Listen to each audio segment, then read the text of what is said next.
My name is Adeline Spencer. I'm 25 years old, and last month my grandmother handed me a sealed envelope that destroyed everything I believed about my family. For as long as I can remember, my parents called me adopted in spirit. Their way of explaining why my brother got birthday parties while I got chores, why he got a car while I got silence, why he was celebrated and I was invisible. I believed them. For 25 years, I believed I wasn't really theirs. Then, on my birthday, which my family had conveniently turned into my brother's MBA graduation party, Grandma pulled me aside, pressed that envelope into my hands, and whispered, "Don't open this at home." I sat in my car for an hour. When I finally read the first line, I whispered out loud, "No way." Before I tell you what was inside, please take a moment to like and subscribe. But only if this story genuinely resonates with you. Drop your location and local time in the comments. I'd love to know where you're listening from. Now, let me take you back to where it all began.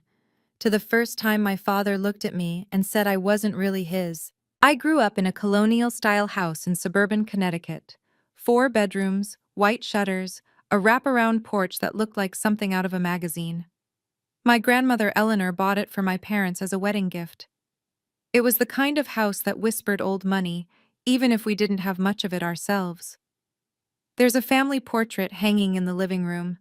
I'm in it, technically, but if you look closely, you'll notice I'm standing at the edge of the frame, half a step behind everyone else, like an afterthought, like someone the photographer almost forgot to include.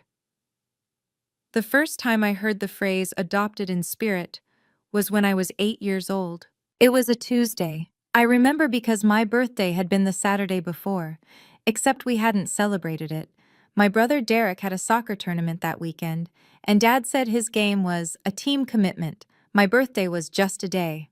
Mom promised we'd celebrate the following week. That week never came. So on that Tuesday, sitting at the dinner table, I asked a simple question. Why does Derek get the bigger bedroom? Dad didn't even look up from his steak. Because Derek is different, Adeline. You're not like us, not really. You're adopted in spirit. We chose to keep you, but that doesn't mean you're entitled to the same things as your brother. I was 8. I didn't know what adopted in spirit meant. I just knew it made my chest hurt. Mom reached over and patted my hand. Your father loves you in his own way, sweetheart.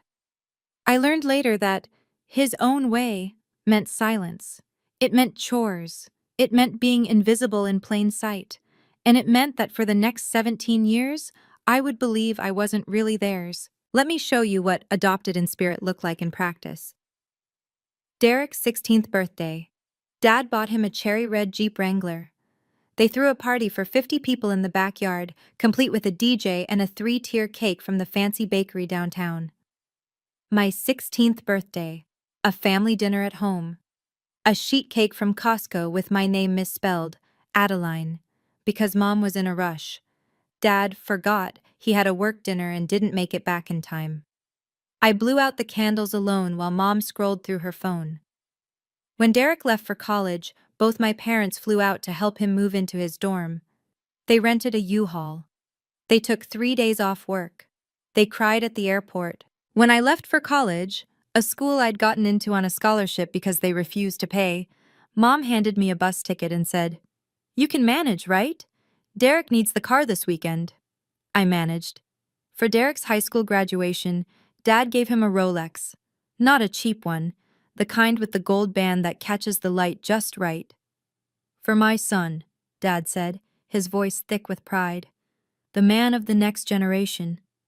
For my graduation, I received a $50 Amazon gift card. No speech, no, "I'm proud of you." Just a card that Mom had clearly bought at the last minute because it said, "Happy Graduation," in generic blue font. But there was one person who never forgot me. Grandma Eleanor. Every year, on my actual birthday, a card would arrive in the mail. Always the same lavender paper, always the same looping handwriting, always the same message. "Remember who you are, my darling. The truth always surfaces." I didn't understand what she meant, not then. Adopted in spirit wasn't just a label, it was a system. When tuition bills came, Dad shook his head. "Real family comes first, Adeline. We have to prioritize Derek's education. So I worked 2 jobs through college, waitressing at a diner and tutoring math on weekends while carrying a full course load. I graduated with $47,000 in student loans and a degree in accounting. Derek graduated debt-free with a car, an apartment deposit, and a trip to Europe as a graduation gift. When there were chores to be done, guess who did them? You need to earn your place, Mom would say, handing me a mop while Derek played video games in his room. I scrubbed toilets. I washed dishes. I learned that my value in that house was measured in labor, not love. When family decisions were made, vacations, holidays, even what to have for dinner, I was excluded. This is between blood relatives, Dad would say, as if the blood running through my veins was somehow different from theirs. I moved out at 22, right after graduation. Found a studio apartment in Hartford for $1,100 a month, more than I could comfortably afford, but it was mine, a space where no one could tell me I didn't belong. One day, our old neighbor Mrs. Patterson mentioned something in passing. Your grandmother was so generous to buy that house for your parents. Not many mothers-in-law would do that. I asked Mom about it later.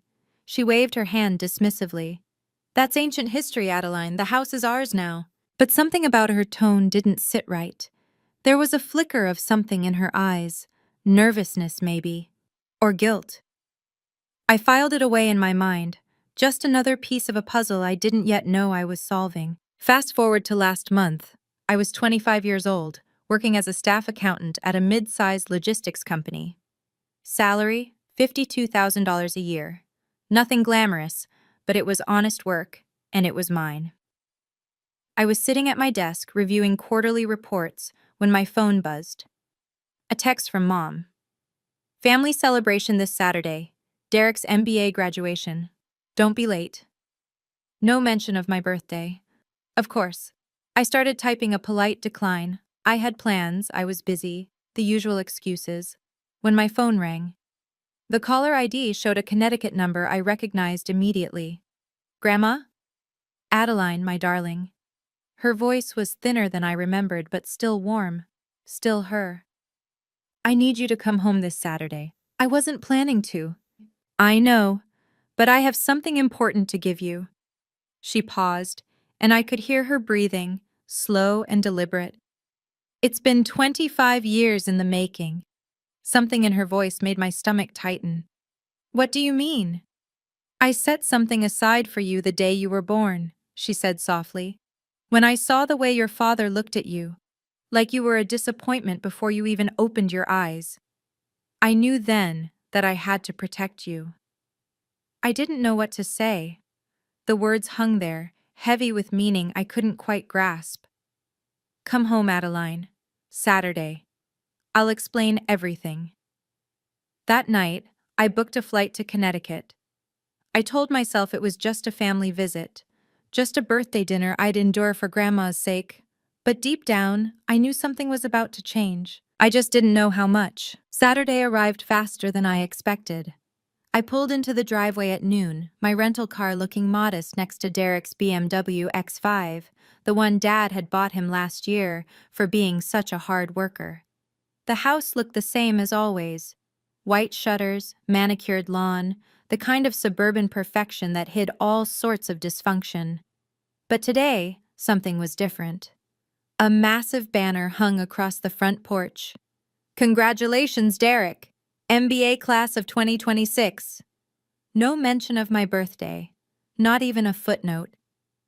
Inside, the house was chaos. Caterers were setting up tables. Florists were arranging centerpieces. The air smelled like expensive perfume and fresh flowers. Lilies, Derek's favorite. Mom spotted me in the foyer. Oh, good, you're here. She thrust a piece of paper into my hands. Here's the list. Tables need to be set up in the backyard. Bathrooms need cleaning. Oh, and the caterers need someone to direct them. They keep putting things in the wrong places. Where's Derek? In his room, resting before the party. She said it like it was obvious. Like of course Derek would rest while I worked. I glanced at the list. It was long, very long. And the guests? Arriving at 4:40 people, family, friends, your father's colleagues. She was already walking away. Make sure everything's perfect, Adeline.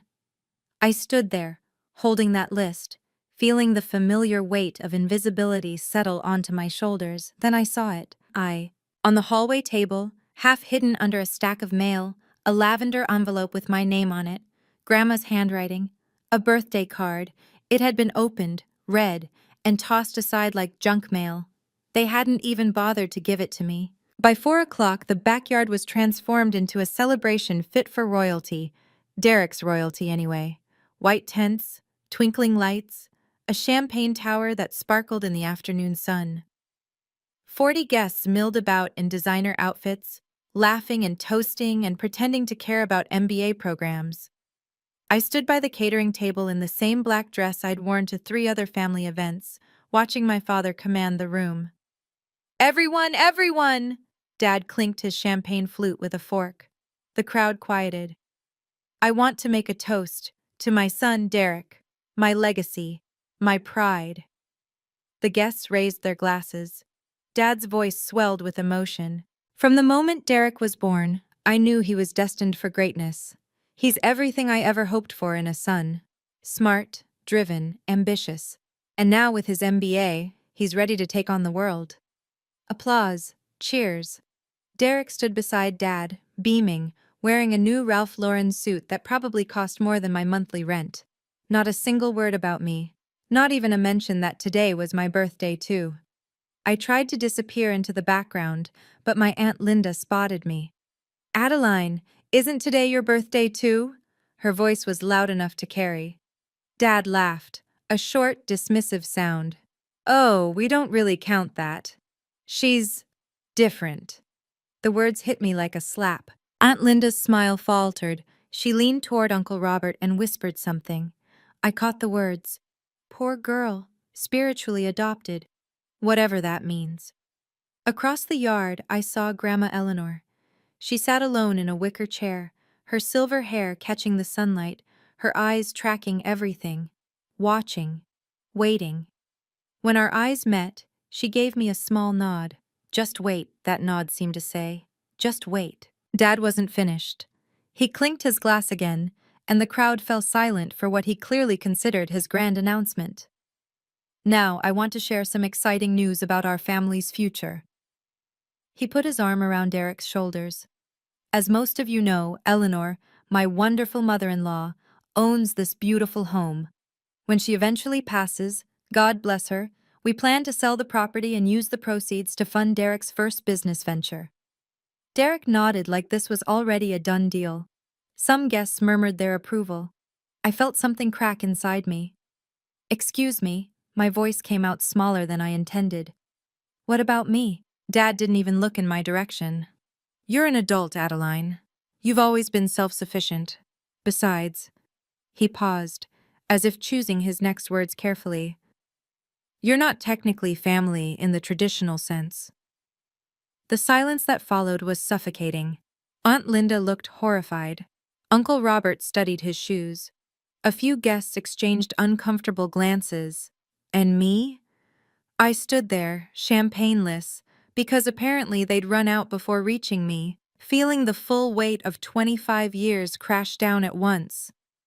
Then came the sound of a cane tapping against the patio stones. Grandma Eleanor rose from her chair with the slow, deliberate grace of someone who had been waiting for exactly this moment. She crossed the yard, guests parting like a sea before her, until she stood directly in front of my father. Her voice was steel-wrapped in silk. Richard, she said his name like a verdict. I believe you've forgotten whose house you're standing in. The color drained from my father's face. Grandma turned to me, her eyes soft but fierce. Adeline, my darling, come with me. Grandma led me away from the crowd, her arm linked through mine, her grip stronger than I would have expected from an 82-year-old woman. We stopped near the rose bushes at the edge of the property, far enough from the party that no one could hear us. She turned to face me, her eyes glistening. Happy 25th birthday, my darling. Before I could respond, she reached into her cardigan pocket and pulled out an envelope. It was cream-colored, thick, and sealed with a red wax stamp. The logo pressed into the wax was unfamiliar, a pair of balanced scales with the letters C and A beneath them. "Grandma, what is this?" "Your future." She pressed the envelope into my hands. "But you cannot open it here. Go to your car, read it alone, and then, only then, decide what you want to do." Dad's voice cut through the garden. "Mother, what is this? What are you doing? Family matters should be discussed." "This is between me and my granddaughter." Grandma's voice didn't waver. "You've had 25 years to discuss family matters with her, Richard. You chose not to." Dad's jaw tightened, but he didn't argue. He wouldn't. Not with Eleanor. Not in front of witnesses. I looked down at the envelope. Cole and Associates. That was the law firm. I recognized the name. Grandma had mentioned them once, years ago, when she was talking about getting her affairs in order. "Go, Adeline." Grandma squeezed my hand. "I'll handle things here." I walked to my car in a daze. The sounds of the party faded behind me. The envelope felt heavy in my hands, heavier than paper should feel. I sat in the driver's seat for an hour, just staring at it. Whatever was inside, I knew it would change everything. The sun had begun to set by the time I finally broke the seal. My hands were shaking. The wax cracked under my thumbnail, and I slid out the contents. 3 documents, each one more official-looking than the last. The first was a birth certificate. Not a copy, the original, with the raised seal of the state of Connecticut and signatures that had faded slightly with age. The second was a thick legal document, at least 15 pages, with headers that read, "Irrevocable Living Trust," and a date from 1999, the year I was born. The third was a handwritten letter on lavender paper. Grandma's stationery, her looping script. I started with the letter. "My dearest Adeline," it began. "You are not adopted in spirit. You never were. Your father lied to justify his inability to love a daughter." I read that line 3 times. Then I read it again. Something between a laugh and a sob escaped my throat, not because it was funny, but because I had spent 25 years believing a lie that was never even properly constructed. I grabbed the birth certificate and scanned it frantically. Mother, Margaret Louise Spencer, née Mitchell. Father, Richard James. Spencer. Child, Adeline Marie Spencer. No adoption records, no amendments, no asterisks or footnotes suggesting I was anything other than their biological daughter. I was theirs. I had always been theirs. And they had lied to me anyway. The letter continued. "I watched your father treat you like a second-class citizen from the day you were born. I couldn't change him, but I could protect you. This trust was my way of ensuring you'd have something of your own, no matter what they said or did." My hands were still shaking, but now it wasn't from fear. I turned to the trust document. It was dense with legal language: grantor, beneficiary, irrevocable, but the key details were clear enough, even to my accountant's eyes. Type: irrevocable. Living trust. Established March 15, 1999, 3 days after my birth. Grantor: Eleanor Ann Mitchell. Sole beneficiary: Adeline Marie Spencer. And then the assets. 1. Real property. The residential home at 47 Maple Grove Lane, Greenwich, Connecticut. Estimated current value, $1.2 million. 2. Financial assets. Savings account held at First National Bank, current balance approximately $340,000. Condition: beneficiary shall assume full control of trust assets upon reaching the age of 25 years. I read the property section 3 times, certain I was misunderstanding. The house my parents had lived in for 30 years. The house my father had just promised to sell for Derek's business. It wasn't theirs. It had never been theirs. Grandma had let them live there, yes, but according to this document, notarized, witnessed by 2 independent parties, and filed with the Connecticut Probate Court, she had never transferred ownership. There was no deed in Richard or Margaret's name. They were occupants, Nothing more. The letter continued. I knew this day would come, Adeline. I knew your father would try to erase you from the family's future. So I made sure, 25 years ago, that no matter what he did or said, you would have something that was entirely your own, something he could never take from you. I sat in my car as the last light faded from the sky, the documents spread across my lap. For the first time in my life, I had proof that I mattered, and proof that my father had built his entire kingdom on a foundation of lies. My first instinct was to march back into that party and throw the documents in my father's face. I imagined it, the gasps, the chaos, the look of horror on Dad's face as 40 guests watched his carefully constructed lies crumble. It would have been satisfying, cathartic even. But that would have been his game: drama, emotional explosions, the kind of scene he could later dismiss as Adeline being hysterical. No, I wanted this to be different. I pulled out my phone and dialed the number printed on the trust document's letterhead. Cole and Associates, how may I direct your call? I need to speak with Martin Cole. My name is Adeline Spencer. I believe he's expecting me. A pause. Then, one moment, Ms. Spencer. 30 seconds later, a warm baritone voice came on the line. Adeline, your grandmother told me you'd be calling. Mr. Cole, I need to understand. Is this real? Is this trust enforceable? Completely. Your grandmother was meticulous. The trust has been properly maintained for 25 years. As of today, your birthday, you have full authority over all assets contained within, including the property. My heart hammered. My parents don't know, do they? They know Eleanor set aside something for you. They assumed it was a small inheritance, a gesture. He paused. They have no idea about the house. What happens now? Your grandmother has requested a formal reading of her estate documents next Saturday. I've already sent invitations to your parents and brother. His voice softened. She wanted the truth to come out properly, Adeline, in a setting where there can be no denial.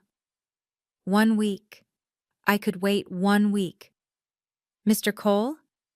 Yes? Tell my grandmother. Tell her I understand now, and thank her for me.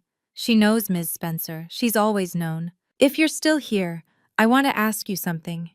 Have you ever discovered a truth that changed everything you thought you knew about yourself?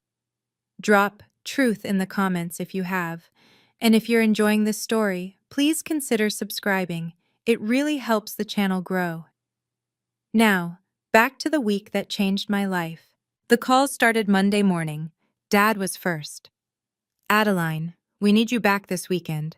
Your grandmother is getting her affairs in order, and the house needs to be prepared.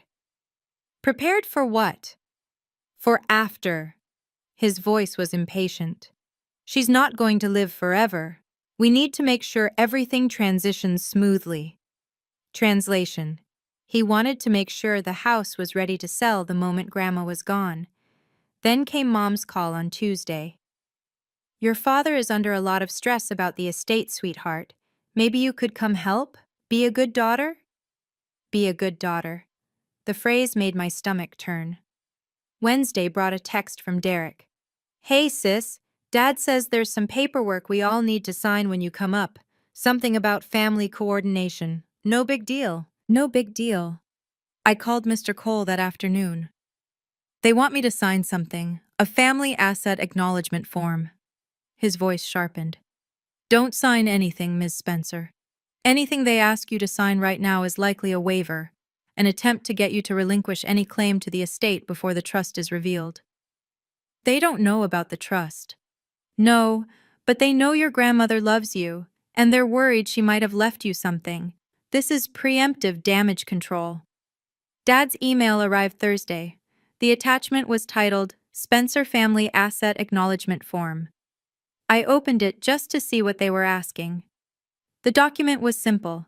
By signing, I would confirm that I had no legal claim to any assets of the Spencer or Mitchell family estates. They were trying to erase me before I could even fight back. Joke's on them. I already had everything. Friday night, there was a knock on my apartment door. Mom stood in the hallway holding a bouquet of flowers. Chrysanthemums, my least favorite, but Derek's preferred choice. Can I come in, honey? Against my better judgment, I stepped aside. She sat on my second-hand couch, her designer handbag looking absurdly out of place in my modest studio. Adeline, I know your father can be harsh, but he means well. He just doesn't know how to express affection toward a daughter. Harsh is one word for it. He loves you, in his own way. She reached for my hand. And I know this situation with Grandma's estate is complicated, but signing that form, it would make things so much easier for everyone. It would keep the peace. Keep the peace, as if the peace hadn't been kept on my back for 25 years. Mom, do you even know what Grandma put in her estate? It doesn't matter what she put in it. What matters is that we're a family, and families don't fight over money. She squeezed my hand. Besides, honey, your grandmother is old. Her memory isn't what it used to be. If she said something strange to you at the party, well, sometimes elderly people get confused. I felt myself wavering. Maybe Grandma was confused. Maybe I was reading too much into everything. Maybe... My phone buzzed. A text from Grandma. They will try to make you doubt. Don't. I've waited 25 years for this moment. So have you. I looked at my mother, at her perfectly applied makeup, her practiced concern, her flowers that weren't even for me. I'm not signing anything, Mom. Her mask slipped just for a second. Then she collected her bag and left without another word. The night before the reading, I couldn't sleep.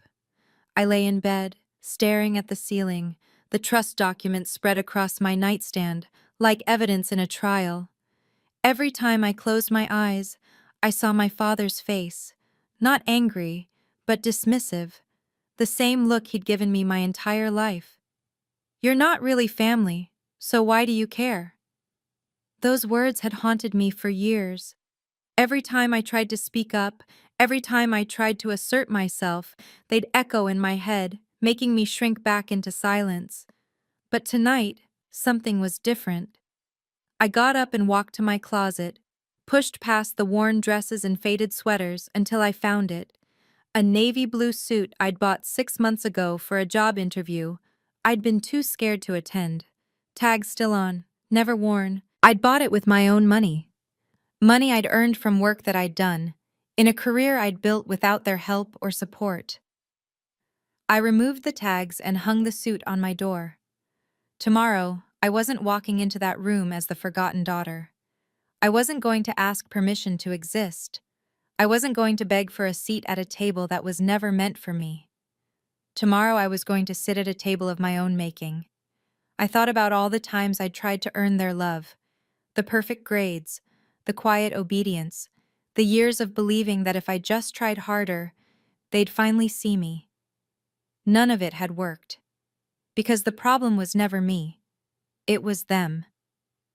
I fell asleep sometime after midnight, and for the first time in weeks I didn't dream about being invisible. I dreamed about standing in the light. Saturday morning, 9 a.m., the offices of Cole and Associates occupied the top floor of a glass building in downtown Hartford, all polished wood and leather chairs and windows that overlooked the Connecticut River.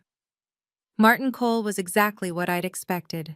Silver-haired, sharp-eyed, with the calm demeanor of a man who had seen 1,000 family disputes and knew exactly how this one would end. Ms. Spencer, he shook my hand warmly. Your grandmother speaks very highly of you. Is she here? No. She's not feeling well enough to attend in person, but she's authorized me to act on her behalf. He gestured to a chair. Before your family arrives, I want to make sure you understand what's about to happen. He slid a folder across the desk. Inside was a copy of the deed to the house, the original deed from 1994. Owner, Eleanor Ann Mitchell. There was no transfer deed, no bill of sale, no documentation showing the property had ever changed hands. Your parents have been living in that house for 30 years, Martin said, but they've never owned it. Your grandmother allowed them to stay, But she deliberately kept the title in her name. She never trusted your father to do right by you. I stared at the paper. And they don't know? They believe Eleanor gave them the house verbally, as a wedding gift. But without a deed transfer, a verbal agreement means nothing. He folded his hands. Legally, they're tenants. Tenants without a lease. The conference room suddenly felt smaller. Ms. Spencer, Martin said gently, you don't have to say anything dramatic today. The documents will speak for themselves. I nodded. Outside, I heard the elevator ding. They were here. My father entered the conference room like he owned the place. He was wearing his best charcoal suit, Tom Ford, if I had to guess, with a silk tie and polished Oxfords. Mom followed behind him in a cream-colored dress, her pearls perfectly aligned. Derek brought up the rear, casual in khakis and a blazer, already looking bored. None of them acknowledged me. Martin! Dad extended his hand to the lawyer with practiced warmth. Good to see you. Let's get this formality over with, shall we? We all know how Eleanor wanted things handled. Martin's expression remained neutral. Please have a seat. They arranged themselves at the table. Dad at the head, naturally, with Mom and Derek flanking him like attendants at a throne. I sat across from them, my folder resting on my lap where they couldn't see it. Mom offered me a thin smile. I'm glad you're here, Adeline. Families should be together at times like this. Dad was already checking his watch, a Rolex, the same model he'd given Derek years ago. The ticking was the only sound in the room. So, Dad said, leaning back in his chair, what are we looking at? The house? The savings? Standard distribution, I assume? Derek pulled out his phone. Hey, Dad, if we sell the house this quarter, I could have the down payment for the new office space by... Let's not get ahead of ourselves. But Dad was smiling. He thought this was a done deal. I looked at Martin. He looked at me. The documents were in my folder. The truth was about to come out. Mr. Cole, I said quietly, I think we should begin. Martin nodded. Very well. Let's proceed with the reading of Eleanor Mitchell's estate documents. Dad's smile widened. It wouldn't last. Martin opened his own folder and began to read. The estate of Eleanor Ann Mitchell consists of the following assets. 1. A residential property located at 47 Maple Grove Lane, Greenwich, Connecticut, appraised at approximately $1.2 million. 2. A savings account held at First National Bank, current balance $340,000. 3. Various personal effects, to be distributed per the attached inventory. Dad nodded along, doing the math in his head. I could practically see the dollar signs in his eyes.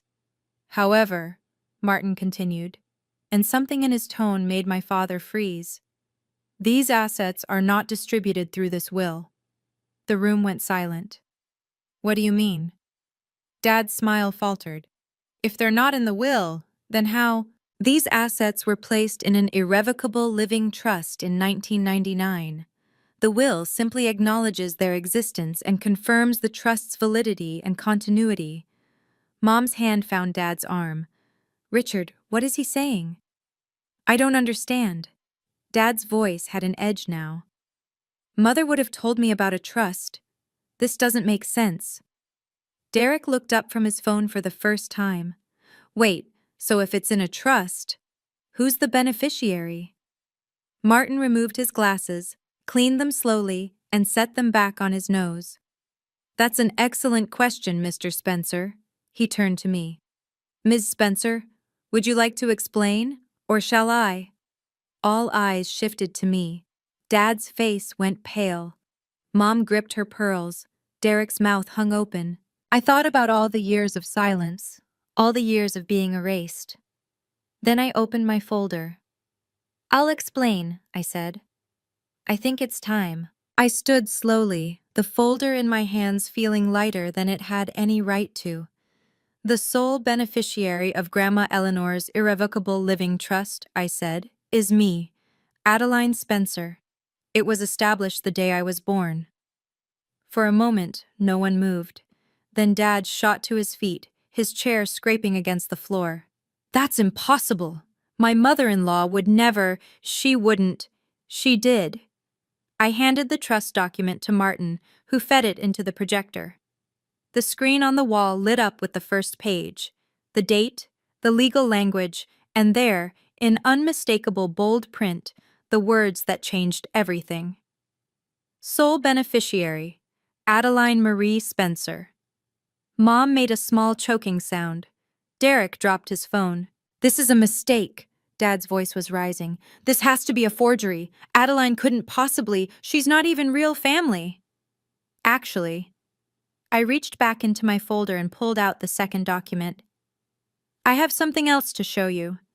Martin projected the birth certificate onto the screen. Mother, Margaret Louise Spencer, née Mitchell. Father, Richard James. Spencer, child, Adeline Marie Spencer. No adoption, no amendments, no spiritual anything.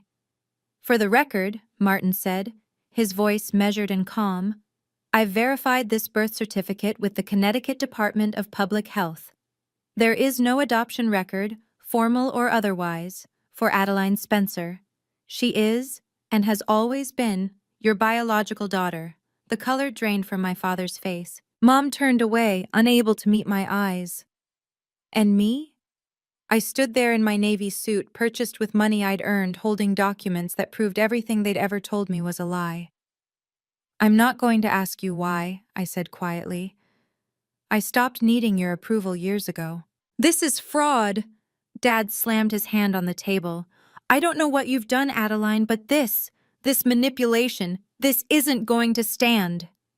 His face had gone from pale to crimson. Veins bulged at his temples. This was the father I remembered from childhood, the one who used anger to control, who raised his voice to end conversations. But I wasn't 8 years old anymore. It's not manipulation, Dad. It's documentation. I kept my voice level. Notarized, witnessed, filed with the Connecticut probate court 25 years ago, before you even started telling me I wasn't really yours. Richard. Mom's voice was barely a whisper. Richard, please. Stay out of this, Margaret! He turned on me, finger pointed like a weapon. You think you're clever? You think you've won something? That house belongs to this family. It belongs to Grandma, I said. And now, it belongs to me. Derek finally found his voice. Wait, so the house, the money Dad promised me for my business, none of that is ours? It was never yours to begin with, Martin's voice cut through the chaos. The property was never transferred to Mr. and Mrs. Spencer. They've been occupying it at Eleanor's discretion, without formal ownership. That's ridiculous, Dad sputtered. We've paid property taxes. We've maintained the grounds. Paying taxes on a property you don't own doesn't transfer title, Mr. Spencer. You've essentially been tenants without a lease agreement. The word tenants landed like a bomb. Mom started crying, quiet, shaking sobs. Derek stared at the wall like he'd been slapped. And Dad looked at me with an expression I'd never seen before. Fear. For the first time in my life, my father was afraid of me. Martin continued, his voice steady and professional. As per the trust terms, Ms. Spencer now has full control over all assets, including the residential property. The current occupants, Mr. and Mrs. Spencer, have been residing there without a formal lease or ownership agreement.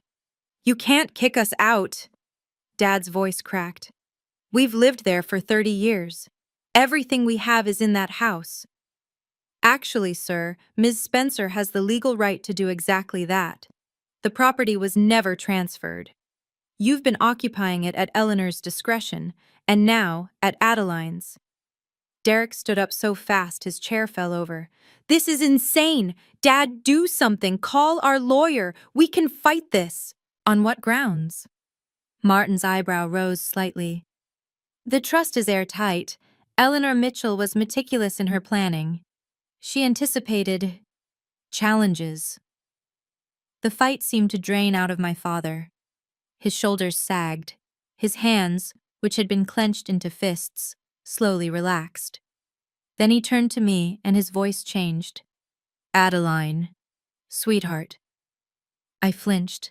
He had never called me sweetheart, not once in 25 years. I know I wasn't the best father. He attempted a smile, but it came out wrong. Too desperate, too hungry. But we're family. We can work this out, together. As a family. There it was. The word he'd spent my entire childhood telling me I wasn't part of. Family? I repeated. You spent 25 years telling me I wasn't really family, Dad. You don't get to use that word now. Adeline, please. Mom reached toward me, mascara streaking down her cheeks. We can fix this. We can— No! I closed my folder. You can't. And for the first time in my life, I didn't feel guilty for saying no. I took a breath. The room was silent except for Mom's quiet crying and the faint hum of the air conditioning. I'm not going to throw you out today, I said. You have 90 days to find a new place to live. That's more consideration than you ever gave me. Dad's jaw tightened. 90 days? After everything we've done for you? Everything you've done for me? I almost laughed. You told me I was adopted in spirit so you could justify ignoring me. You made me pay for my own education while Derek got everything handed to him.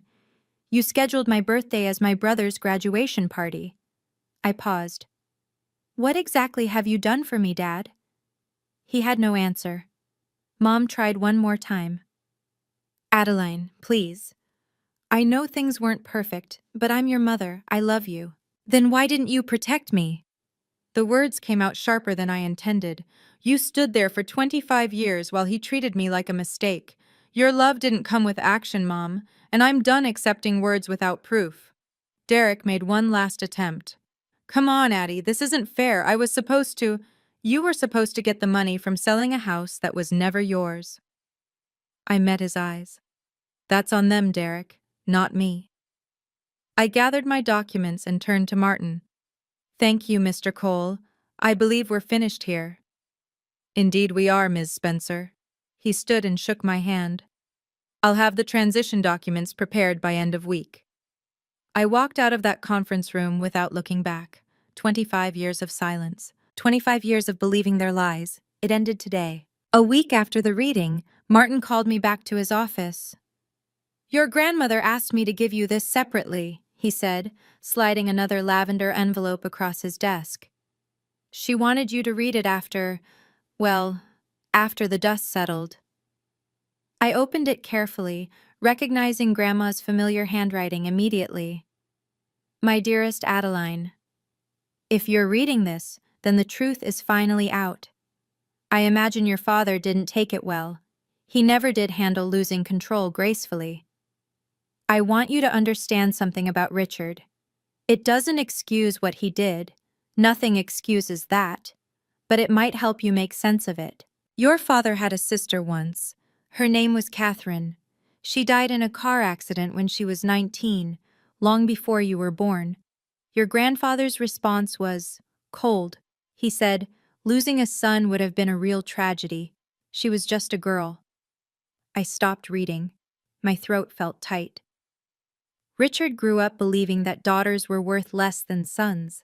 It was the only truth he ever knew. When you were born, his firstborn, a girl, he didn't know how to love you. So he invented a story that made his failure make sense. Adopted in spirit meant he didn't have to face his own inability to love. I couldn't change your father. God knows I tried. But I could make sure his damage had limits. This trust, this house, this money, it was never about revenge, Adeline. It was about ensuring that his cruelty didn't define your future. You are loved, my darling. You always have been. Now go live the life you deserve. I set the letter down, wiped my eyes, and noticed a postscript at the bottom. P.S. I'm not dead yet. Come visit me this Sunday. I'll make tea. Despite everything, I laughed. Derek texted me 3 weeks later. Hey sis, can we meet? I want to talk. I agreed, mostly out of curiosity. We met at a coffee shop near my apartment, neutral territory.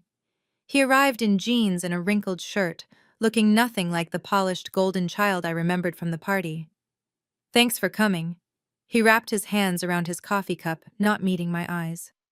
Look, I wanted to say, I'm sorry. For everything. I waited. I didn't know, okay? About the adopted in spirit thing being a lie. I mean, I knew Dad treated you differently, but I thought... He trailed off. You thought I deserved it? No, I didn't think about it, I guess. It was easier not to. That, at least, sounded like the truth. Anyway, he cleared his throat. I was thinking, maybe we could work something out. Like, you could keep the house, obviously, but maybe, I don't know, a small loan? For the business? I'll pay you back, I swear. And there it was. The apology that wasn't an apology. The reconciliation that was really a transaction. Derek, I set down my cup. If you ever genuinely want to rebuild a relationship, not as a deal, not as a transaction, you know where to find me. But that starts with you acknowledging what happened, really acknowledging it, not asking for money. His face fell. Come on, Addie. We're still family, right? What's a little help between siblings? We're siblings who barely know each other because your father taught you I didn't matter. I stood up. When you're ready to change that, really change it, call me. Until then, I think we're done here. I left him sitting there with his cold coffee and his unlearned lessons. Some people take longer to grow up than others. 90 days passed faster than I expected. On day 89, a moving truck pulled up to 47 Maple Grove Lane. I wasn't there. I didn't need to be. But the neighbor, Mrs. Patterson, called to tell me about it. Your parents are loading everything into boxes, she said. Your mother's been crying all morning. Your father won't talk to anyone. They moved into a 2-bedroom apartment in downtown Hartford. Rent, $1,800 a month. A far cry from the 4-bedroom colonial they'd called home for 3 decades. Derek's business plans collapsed without the promised capital. Last I heard, he'd taken a job as a sales associate at a car dealership, commission-based, entry-level. The BMW was repossessed 2 months later. As for me, I kept the house. I walked through the rooms where I'd once felt invisible and decided to make them mine. New paint on the walls, new furniture. The family portrait came down. In its place, I hung a photo of me and Grandma Eleanor, taken the Sunday after the reading, both of us laughing over tea. I used part of the trust savings to pay off my student loans, every cent of the debt I'd accumulated while Derek got a free ride. The rest I invested carefully, the way my accounting training had taught me. The house, once a symbol of everything I'd been denied, became my home. A real home. A place where I belonged, because I chose to be there, not because anyone let me stay. And every morning, when I walked through the front door, I passed the spot where that family portrait used to hang, the one where I was always at the edge, almost cropped out. Now there's a new picture there. Just me, standing in the center. Finally where I belong. A year has passed since that day in Martin Cole's office.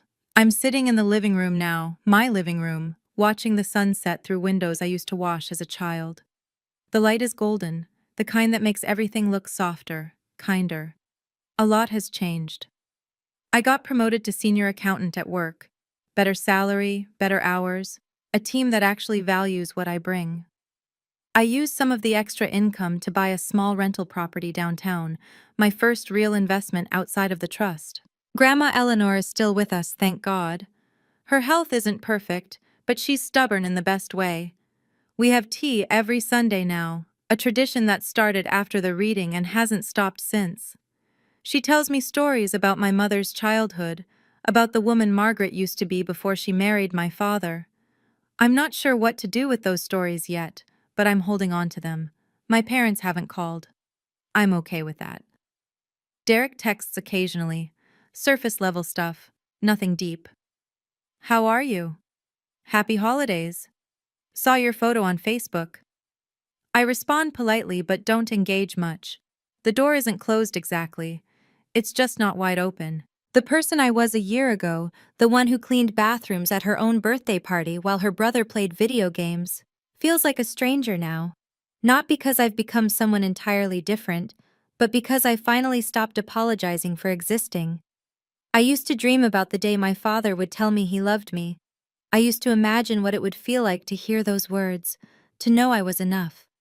I don't dream about that anymore, because I know now, I was always enough. I just needed to believe it myself. So that's my story. But before we wrap up, I want to be clear about something. This isn't a revenge story. I didn't destroy my family. I didn't plot their downfall or savor their suffering. I simply stopped accepting a role that was never meant for me, and I claimed what was rightfully mine. The difference matters. If you're listening to this and you've been the forgotten child, the one who got overlooked, undervalued, pushed to the margins of your own family, I want you to hear this. You don't owe loyalty to people who never gave you respect. You don't have to earn love that should have been given freely. And walking away isn't failure. Sometimes it's the bravest thing you can do. I'm not telling you to cut off your family. That's a decision only you can make, and it's not one to take lightly. But I'm telling you this. Boundaries aren't walls. They're doors that you control. You decide who gets in. You decide how far. The best revenge, if you can even call it that, isn't making others suffer. It's building a life so full, so rich, so entirely your own, that their absence becomes a footnote rather than a headline. You are not what they called you. You are not the role they assigned you. You are not the space they tried to shrink you into. You are whoever you decide to be. I spent 25 years waiting for my father to see me. 25 years trying to prove I deserved a seat at his table. Now I have my own table. And there's plenty of room for people who actually want to be there. That's the only kind of family worth having. Before I go, let me tell you where everyone is now. Grandma Eleanor is doing better than her doctors expected. She moved into an assisted living facility near my house, not because she had to, but because she wanted to. I used part of the trust fund to ensure she has the best care available. We still have tea every Sunday. Last week she beat me at Scrabble. Again. Dad took a part-time consulting job because the rent on their new apartment wasn't sustainable on retirement savings alone. The man who used to talk about legacy and inheritance now works weekends to make ends meet. I don't feel happy about it exactly, but I don't feel sorry either. Mom did something unexpected. 6 months after the move, she filed for divorce. She sent me a letter, handwritten, on plain white paper instead of her usual monogrammed stationery. It said, "I'm sorry I didn't protect you. I should have been braver." I haven't responded yet, but I kept the letter. Maybe one day. Derek is still figuring things out. He's been in therapy, apparently, his idea, not anyone else's. He sent me a birthday card this year, a real one, with my name spelled correctly, and a message that actually felt genuine. "I'm trying to understand. I hope you'll give me the chance to prove I can do better." I haven't decided what to do with that yet, but I'm thinking about it. And me? I'm sitting in my house drinking tea from my grandmother's favorite china set, writing this story for you. The Mother's Day card from Mom is still on my table, unopened. Forgiveness isn't a switch you flip, it's a door you might open someday. I'm just not ready yet, and that's okay. A therapist once explained to me why my father behaved the way he did. She called it learned worthlessness, the belief, passed down through generations, that some people are inherently less valuable than others. In my father's case, it was daughters who were worthless. He learned it from his father, a man who dismissed his own daughter's death as not a real tragedy. That kind of lesson doesn't just disappear. It burrows into you, shapes the way you see the world, the way you treat the people closest to you. My father couldn't love me because he never learned that daughters could be loved. The lie about adopted in spirit wasn't just cruelty, it was a shield. A way to protect himself from the guilt of failing someone he was supposed to care for. Does that excuse what he did? Absolutely not. But it helps me understand it. And understanding is the first step toward healing. Here's what I've learned. Hurt people hurt people. My father was wounded long before I was born, and instead of healing those wounds, he passed them on to me. That's a tragedy, for both of us. But here's the thing. His pain doesn't obligate me to suffer. I can hold compassion for the child he once was and still maintain boundaries with the man he became. Those two things aren't mutually exclusive. If you're dealing with someone like my father, someone whose behavior seems inexplicable, whose cruelty feels personal, know this. It's not about you. It never was. Their inability to love you says everything about them and nothing about your worth. You are not responsible for healing wounds you didn't create, but you are responsible for protecting yourself from people who refuse to heal. That's not cruelty, that's survival. So that's my story. A 25-year-old lie, a sealed envelope, and a grandmother who loved me enough to plan an entire quarter century ahead.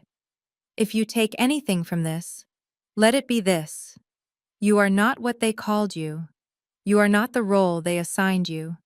You are whoever you decide to be.